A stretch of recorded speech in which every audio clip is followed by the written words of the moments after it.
Alright guys, so today we're going to be making a flip plate for a motorcycle. And here's what I've got here.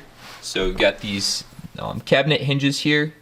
And it's pretty important that they need to be stiff and, stay in place. You have it like this and it just flops down, that's not going to do you any good there.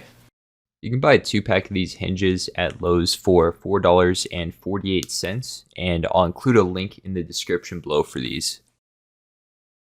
And then I also got these bolts and these nuts for it. And I'd recommend nylon insert lock nuts to prevent it from vibrating loose. Alright, so these hinges are made for inside applications, for cabinets. And if we just throw them right on the bike, they're going to rust and oxidate. So you're going to have to either spray it with a clear coat, or what I'm going to be doing is I'm going to be using this bed liner here.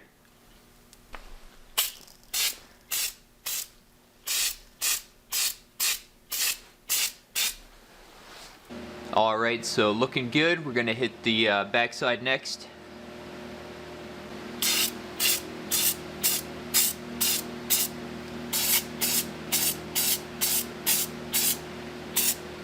Before we can drill the hole in it though, we're going to have to use a punch like this to make an indentation to give kind of a guide for our drill bit.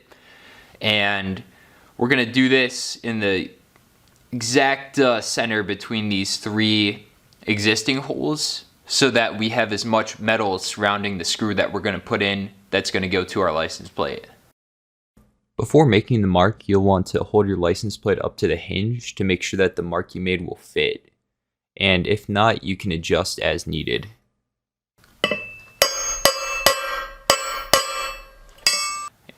And there we go. So you're going to grab a drill bit that is slightly bigger than the threads of the bolt that we're going to be using to put the plate onto the hinges.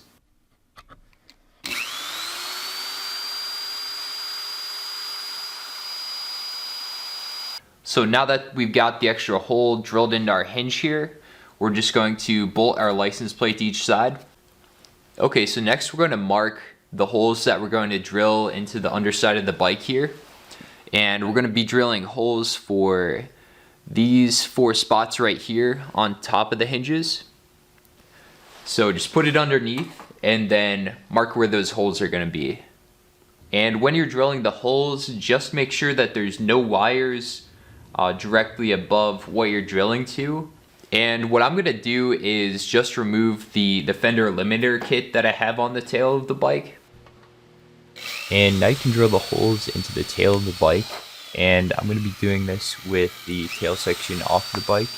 And of course you're going to want to double check or maybe even triple check that everything is going to line up properly before drilling.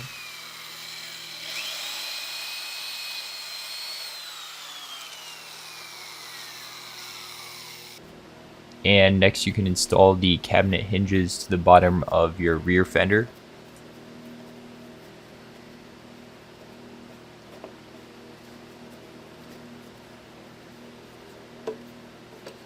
Alright, so we torqued everything down, and I have my actual license plate on here, but I just put the cardboard cutout over top of it for the video.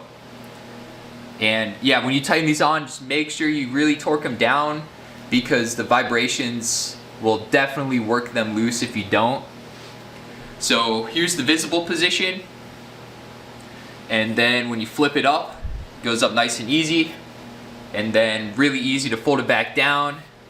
Goes down nice and smooth, and then it's back to the visible position. And one more time, flip it up, can't see nothing, flip it down, there you go, all legal. Alright, thank you for watching, and if this video helped you out, make sure to like and subscribe.